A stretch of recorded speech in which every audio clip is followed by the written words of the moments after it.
This week's topic comes from Jeff, who wanted to know how to embrace the awkward feelings of change, which means that this week's topic is about, you guessed it, the awkwardness of change. In this video, I'm going to focus on a time when I experienced change and it was hard. In the next video, I'm going to focus on a time I was trying to change and it just felt a little awkward. Then I'm going to talk about a time I embraced change.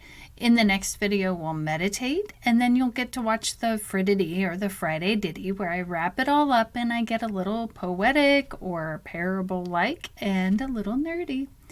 All the videos will appear in the playlist Awkwardness of Change. So if you have a question like Jeff did, comment below or DM me on Instagram. I'm Angela, and this is me making sense of myself. The question I'm starting with today is, tell me about a time you experienced change and it was hard. And the time that is coming to mind is when my disability started to get a lot worse. So I had been going to college. I thought even before my disability came on, but at this point in time, I was in college and like my right hand was getting worse and worse. So it was a lot of change. In addition to that, I was trying to learn how to use software where I was supposed to be able to use my voice. Now, I didn't know this at the time, but that's a whole different part of the brain. So what was happening is I was suffering from panic and anxiety, and there was so much that made it so hard. So, yeah, that was rough. So that's what made it hard. There were a lot of things going on. My hand, the panic, the anxiety, and then on top of it, you having to think in an entirely different way than I had ever thought before, as far as like because I was very kinesthetic. I always took really good notes. That was how I learned, taking notes. And yeah, that has since changed, but that is not the story for today. What did you do to get through the hard part of change? Well, at this point in time, I struggled with it. It was so hard to make this decision that I made next. I remember one day I was sitting at my desk, and one of my kids had stayed home from school, and I was in an ugly cry. It was rough. I thought they were taking a nap. Maybe I woke them up with my crying. I'm not sure. But it was hard and it was devastating. And so part of I guess one of the things I did was I felt the feelings. The other thing was I knew that what was on my plate was too much. Learning to manage a new disability that included chronic pain with anxiety and panic, and also being a single parent, was so hard.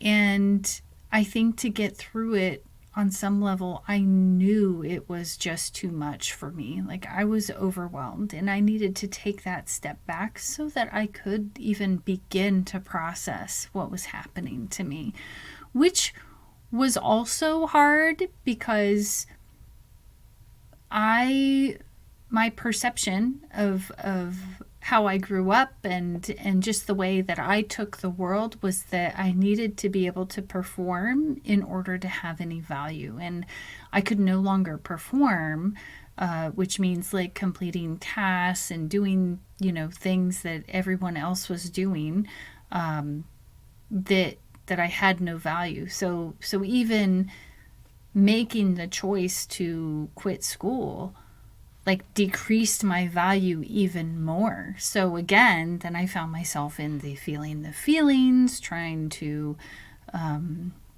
really find some value in myself. How is your life better because you got through the change? Ooh.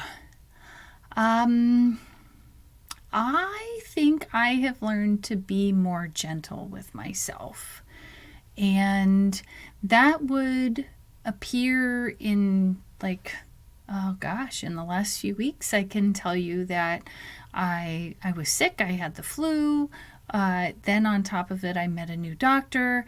And of course, new doctors always seem to want to touch me. Some of them are nice and don't. But this one was like, nope, I need to see for myself. Even though there's all this documentation in my chart. But so the bottom line is I ended up in a flare-up. And I think my life is better.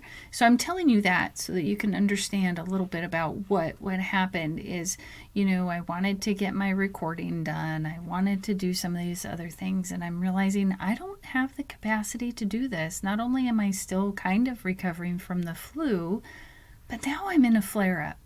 And so what I did was I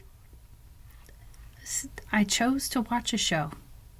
I binge watched a show for about a week, I think. There may have been 2 shows in there. But my life is better because I don't have to be sick, bad, or wrong for taking those breaks, for sitting there. Now let me tell you, that doesn't mean that I still don't a little bit beat myself up like, oh, but that needs to be done. And I literally can't do it. So it's like then I go into my mindset, well, I can't do it. So the next question is, since you got through that change, what does it mean you can do in the future?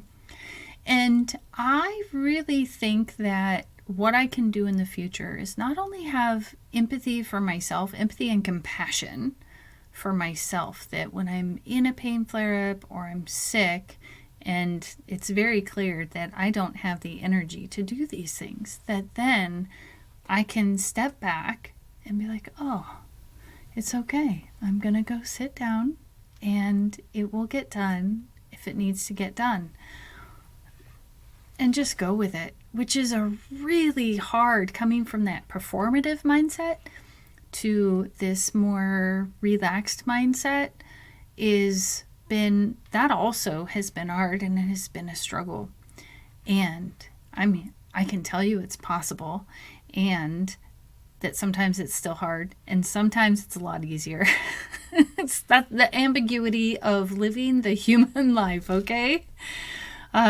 So I would love to hear from you. When have you embraced the awkward feeling that comes with change? Remember, these videos will be located in the playlist, The Awkwardness of Change. I'm Angela. This is me making sense of myself. And I will see you next time.